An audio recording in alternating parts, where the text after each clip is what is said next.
안녕하세요, 너구리입니다.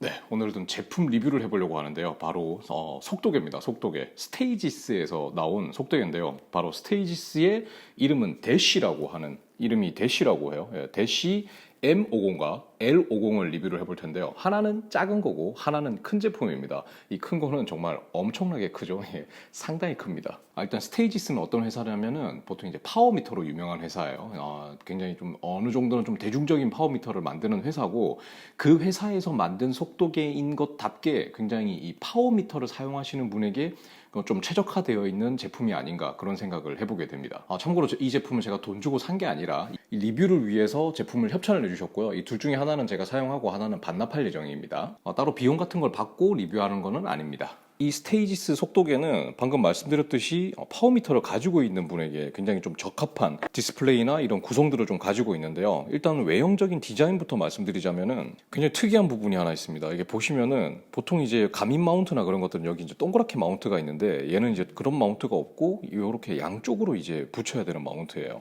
그래서 제품을 사면 요 마운트가 들어 있습니다. 이 마운트가 이제 이렇게 아래 위로 해서 핸들바에 장착이 되는 건데, 이게 굉장히 특이한 방식이에요. 그러니까 얘를 이렇게 해서 여기다가 끼워 넣습니다. 그래서 이렇게 보는 거죠. 그래서 이게 저는 이제 뭐 단점이라고 생각했습니다. 처음에는 당연히요. 예, 가민 마운트를 쓰게 되면 훨씬 더 좋고 편하고 범용성이 좋을 텐데 왜 이런 독자 마운트를 썼을까라고 생각을 해서 듀얼 마운트도 못 쓰고 이거 어떻게 하라는 거야 라고 생각을 했는데, 여기 보시면 가민 마운트와 연결이 되는, 그러니까 가민하고 와우 마운트 90도를 돌려서 다 호환이 될 수 있는 이 범용 마운트를 판매를 합니다. 이게 10,000원으로 이제 추가로 따로 판매를 하는 제품인데, 이렇게 해서 쓰면 가민 마운트나 와우 마운트에 그대로 쓸 수 있는 그런 점이 있어요. 그리고 외형상 디자인을 보시면은 뭐 일반적인 속도계가 크게 다를 건 없어요. 예, 그냥 이렇게 생겼습니다. 그리고 이쪽에 보시면은 이렇게 알루미늄으로 이렇게 되어 있는 이런 게 디자인적인 포인트인데, 어차피 이렇게 그냥 사이드하고 뒷면이기 때문에 크게 뭐 상관이 없는 부분이라고 보면 될 것 같아요.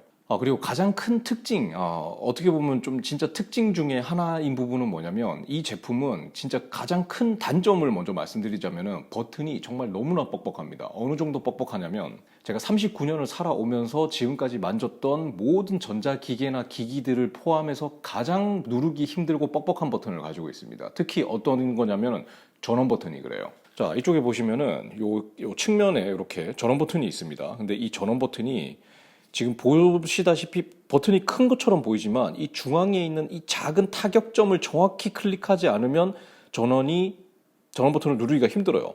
자, 그렇다면 라이딩을 할 때 보통 우리는 이렇게 속도계를 이렇게 보는 상태에서 라이딩을 한다면 얘를 이렇게 눌러야 되잖아요. 자, 보세요. 네.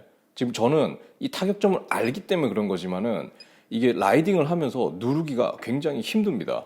인간은 적응의 동물이라고, 참 제가 처음에 이 제품을 받아서 쓸 때는 진짜 이거는 거의 좀 제조상 좀 잘못된 문제가 있는 게 아닌가 싶을 정도로 버튼이 뻑뻑했는데, 이게 또 어느 정도는 또 적응이 되더라고요. 하지만 제가 이 제품을 진짜 디자인하고 설계한 이 회사의 사장이라면은 이렇게까지 만들진 않았을 겁니다. 그래서 제가 물어봤어요. 왜 이렇게 버튼이 뻑뻑한 겁니까? 라고 이제 물어봤더니, 버튼의 내구성을 높이기 위해서 그랬다고 하시더라고요. 근데 이렇게까지 내구성이 좋은 버튼을 썼어야 했는가라는 생각을 지울 수가 없습니다.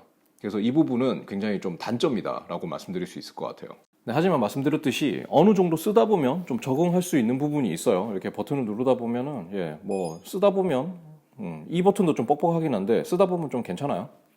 네, 그리고 또 한 가지 부분은 이 속도계는 가로 모드와 세로 모드를 둘 다 지원합니다. 때문에 속도계 마운트를 연결하는 부분이 이 M50과 L50 둘 다 측면하고 아랫면에 둘 다 마운트가 있어서 마운트를 붙여서 이렇게 달 수도 있고 이렇게 달 수도 있는, 그러니까 얘도 마찬가지고 이렇게 달 수도 있고 이렇게 달 수 있습니다. 저는 지금 얘도 가로 모드로 사용을 했었고요. 얘도 가로 모드로 사용을 했었어요. 얘는 기본적으로 세로 모드인데 가로 모드로 써왔고요. 얘는 기본적으로 가로 모드로 써왔습니다. 제가 가로 모드로 썼던 이유는 그냥 특이하니까요. 보통은 다 세로 모드로 써야 되는 것들이 속도계인데, 이건 가로 모드로 쓸 수 있으니까 뭔가 좀 특이하잖아요. 그래서 특이한 거를 좀 느껴봐야 되겠다라는 생각으로 가로 모드로 써봤는데, 뭐 나름 뭐 괜찮았습니다. 그래서 외형적인 부분들은 이런 특징을 가지고 있고, 일단 무게 같은 경우에는 M50 같은 경우에는 100g이 조금 안 되는 걸로 알고 있고, 이 L50 큰 모델 같은 경우에는 무게가 무려 127g 정도 됩니다. 와우 엘리멘트 롬이 한 100g 정도 되는 걸로 알고 있는데, 무게에서는 조금 좀 아쉬운 부분이 조금 있습니다. 무게에서 아쉬운 부분이 있다면 뭐 이렇게 작은 모델을 사서 사용하신다면 그 부분은 괜찮겠죠. 네, 다음은 배터리 부분인데요. 이 두 개의 속도계가 이제 크기 차이가 있는 만큼 이 L50 큰 모델이 배터리가 조금 더 오래 갑니다. 제조사에서 말씀을 하시기로는 백라이트를 50% 정도 상태에서 사용을 했을 때 11시간 정도 사용할 수 있다고 하던데, 제가 실제로 사용해 본 걸로는 그보다는 조금 못 미쳤습니다. 물론 사용상에 이제 뭐 그런 게 좀 있겠지만은 제가 볼 때 11시간은 안 되고 한 10시간에서 한 9시간 반 정도 되지 않을까라고 생각을 합니다. 때문에 저처럼 이렇게 랜도너스를 하고 하루 종일 자전거를 타고 오래 타시는 분한테는 약간은 좀 비추천인 제품이지 않을까라고 생각을 하는데, 저도 이 제품을 쓰는데 크게 무리가 없었던 거는 라이딩을 하는데 이제 안 쉬고 라이딩을 하는 게 아니기 때문에 밥을 먹거나 이럴 때 충전을 해놓으면은 라이딩을 끝내는 데까지 버티는 데는 크게 문제가 없었습니다. 그래서 이 제품이 만약에 좀 괜찮아 보인다 하는데 배터리가 조금 오래 가는 걸 원하신다면 아무래도 이 큰 제품이 그래도 조금 더 추천드릴 수 있을 것 같고요. 네, 그리고 저는 이 작은 모델보다 큰 모델을 제가 이제 사용을 하려고 하는 이유는 뭐냐면, 데이터 필드의 양이 많습니다. 자, 지금 보시다시피 이렇게 보면은 이 필드를 넘기면은 이렇게 데이터 필드가 나오는데, 자, 보시는 것처럼 데이터 필드가 4 곱하기 4로 16개나 있습니다. 그래서 굉장히 많은 내용들을 넣을 수가 있어요.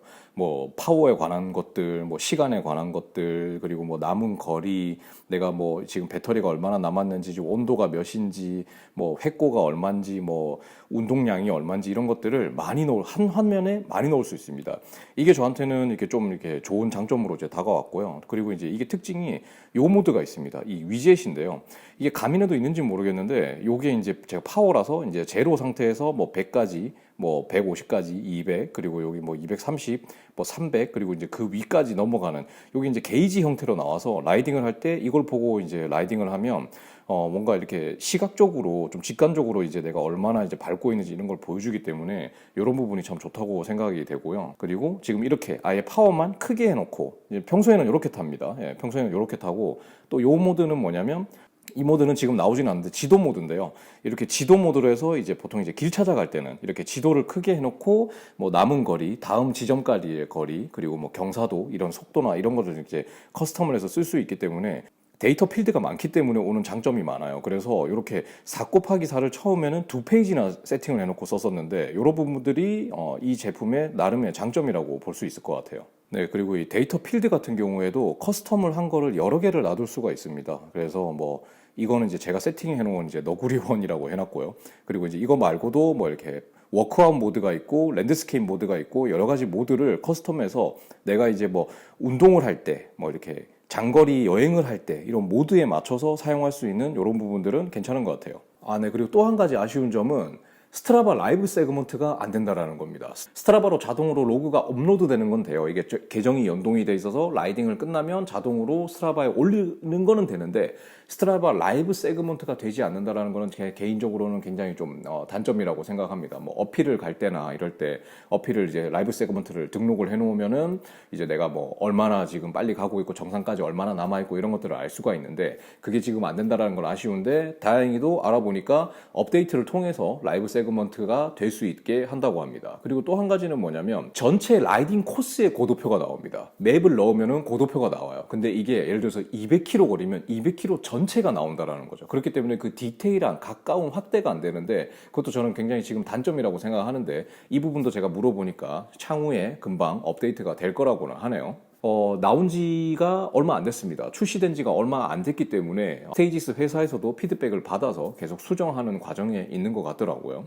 그리고 요거를 보시면은 요렇게 파워미터가 나올 때 이 화면하고 똑같이 나오는데, 여기에 테두리에 컬러가 나와요, 이것처럼. 그래서 내가 지금 만약에 녹색이면 별로 안 힘들다, 노란색이면 좀 힘들다, 빨간색이면 아주 힘들다, 이런 거를 이렇게 시각적으로 컬러로 잘 보여주기 때문에 이런 부분들은 참 장점인 것 같아요. 때문에라도 이 속도계는 파워미터를 쓰시는 분, 그리고 트레이닝을 좀 하기를 원하시는 분, 내가 좀 더 열심히 타면서 트레이닝을 하고 싶다라고 생각하시는 분께 꽤 좋은 속도계라고 말씀드릴 수 있을 것 같아요. 때문에 저도 투어나 이런 뭐 이렇게 라이딩 때는 이 속도계를 쓰고, 진짜 장거리 라이딩을 할 때는 아무래도 충전하기가 귀찮으니까 와우를 쓰려고 생각을 하고 있습니다. 그만큼 와우보다 어떻게 보면은 트레이닝 하는데 이게 조금 더 장점이 있는 속도계라고 말씀드릴 수 있을 것 같아요. 진짜 그래요.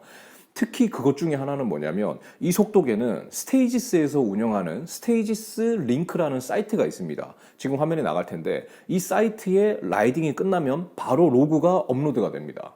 근데 이 사이트가 굉장히 기능이 많아요. 여러분들 운동하시는 분들 중에 골든치타 같은 프로그램을 사용을 해서 내 TSB가 얼마인지 뭐 이렇게 부하도가 얼마인지 운동을 얼마나 열심히 했는지 이런 것들을 관리하시는 분들이 굉장히 많으실 텐데 이런 거를 사용하시는 데 있어서 굉장히 좋은 게 그거는 다 수동으로 업로드를 해야 되고 귀찮잖아요. 하지만 이 스테이지스 속도계 같은 경우에는 골든치타가 저도 정확히 써보질 않아서 정확히는 모르겠지만 어쨌든 TSB나 이런 것 정도가 자동으로 관리가 된다는 것만으로도 운동을 하는 데 있어서 꽤 좋은 것 같고요. 그리고 또 한 가지 장점은 이게 캘린더가 있어가지고 거기에 워크아웃을 내가 등록을 하고 그 워크아웃에 맞춰서 운동을 할 수가 있습니다. 그래서 이게 하게 되면 그거에 한 거에 대한 피드백도 주고 그리고 그 워크아웃을 내가 설정을 해서 미리 세팅을 할 수도 있고 그거를 뭐 내일 거, 모레 게 아니라 한 달짜리, 뭐 4주짜리, 5주짜리 이렇게 미리 설정이 되어 있는 프로그램에 맞춰서 운동을 할 수 있게 돼 있는 부분들이 그래서 제가 이 속도계를 진짜 장거리 라이딩을 갈 때 배터리에 대한 부분만이 아니라면은 계속 쓰고 싶은 이유 중에 하나예요. 보통 자출을 하거나 평소에 이제 투어를 가서 짧은 거리를 이렇게 운동을 하거나 할 때는 그런 부분들이 더 중요하다고 저도 생각을 하고 있기 때문에 실력을 조금이라도 늘리는 데 있어서요. 그래서 이거를 사용하는 데 있어서 그런 만족감이 조금 좋습니다. 반대로 얘기하면 파워미터가 없으신 분에게는 어떻게 보면 이 기능을 100% 다 쓸 수 없는 이 스테이지스 속도계의 기능을 100% 다 쓸 수 없는 게 아닌가 하는 어떻게 보면 조금의 아쉬움도 좀 생기기도 하는 속도계이기도 합니다. 하지만 생각해보면 정확히 이 스테이지스가 파워미터를 만드는 회사니까 파워미터를 사용하는 유저들을 위해서 자기들의 입맛에 맞는 속도계를 만든 게 아닌가 하는 제 뇌피셜을 한번 굴려보게 되네요. 자, 이 제품의 가격은 이 작은 이 M50 같은 경우에는 29만 5천 원으로 알고 있고요. 이 큰 거 같은 경우에는 38만 원인가? 예, 그 정도 됩니다. 그러니까 한 10만 원 정도 조금 안 되는 가격 차이가 나는 걸로 알고 있는데 저는 개인적으로 그냥 만약에 이 속도가 괜찮은 것 같은데 라는 생각이 드신다면 사실 가성비 좋게 이 제품을 선택하시는 이 M50을 선택하시는 것을 개인적으로 좀 추천을 드려요. 그 이유는 자, 지금 보시다시피 크기 차이가 굉장히 많이 납니다. 제가 주먹이 이제 이만한데 이 정도의 크기 차이가 나요. 제 아이폰을 옆에 두면 아이폰 8인데 이 정도 사이즈입니다. 두께도 상당합니다. 네. 이렇기 때문에 이 속도계의 사이즈는 살짝 부담이 될 수도 있는 사이즈예요. 예. 제가 예전에 코란도 타고 다닐 때 제가 자동차에 쓰던 내비게이션이 이만했거든요, 진짜. 네, 그래서 사이즈가 꽤 큽니다. 그래서 저는 사실 이 제품을 추천드리고 싶어요. 얘를 이제 세로로 써도 되고 가로로 써도 되기 때문에 이 제품을 개인적으로 좀 추천드리고 싶고요. 그리고 가민에서 새로 나온 530하고 가격을 비교를 해봐도 물론 이게 가민을 제가 써보지는 못했어요. 제가 진짜 아쉬운 게 가민을 써본 적이 없습니다. 한 번도 써본 적이 없어요. 그래서 가민하고 비교를 할 수는 없지만 어쨌든 괜찮은 성능을 가지고 있고 이렇게 트레이닝 하는 데 있어서 도움도 되고 그런 기능을 가지고 있는데 일단 30만 원이 안 되는 돈에 속도계를 살 수가 있기 때문에 물론 거기다 마운트를 10,000원을 주고 더 사야 되긴 하지만 가민 마운트에 꽂으려면 그러면은 가성비는 나름 괜찮지 않은가라는 생각이 드는 거죠. 네, 그래서 마무리 얘기를 좀 해보자면 처음 썼을 때는 조금 불편했습니다. 아무래도 제가 와우를 좀 이렇게 긴 시간 동안 썼고 그 전에 저는 또 시그마 록스를 썼기 때문에 그거에 비교를 해보자면 뭔가 사용하는 데 있어서 UI나 이런 것들이 그렇게 속 시원하지는 않았어요. 하지만 이거는 어느 정도 좀 이제 포커싱이 이렇게 파워 훈련을 하시는 분들, 특히 파워미터가 있으신 분들에게는 진짜 괜찮은 속도계가 아닐까라는 생각이 되고요. 몇 가지 기능적으로 아쉬운 부분이 있지만 출시가 된 지 얼마 안 돼서 이건 업데이트가 될 거라고 하니까 저도 그렇게 믿고 쓰고 있습니다. 네, 그럼 오늘 리뷰는 여기까지고요. 저는 또 다음 영상으로 또 찾아뵙도록 하겠습니다. 오늘 영상이 조금이나마 여러분께 조금이나마 도움이 되셨다면 구독과 좋아요 부탁드리고요. 어찌됐건 항상 안전한 라이딩 되시기를 진심으로 기원합니다. 감사합니다.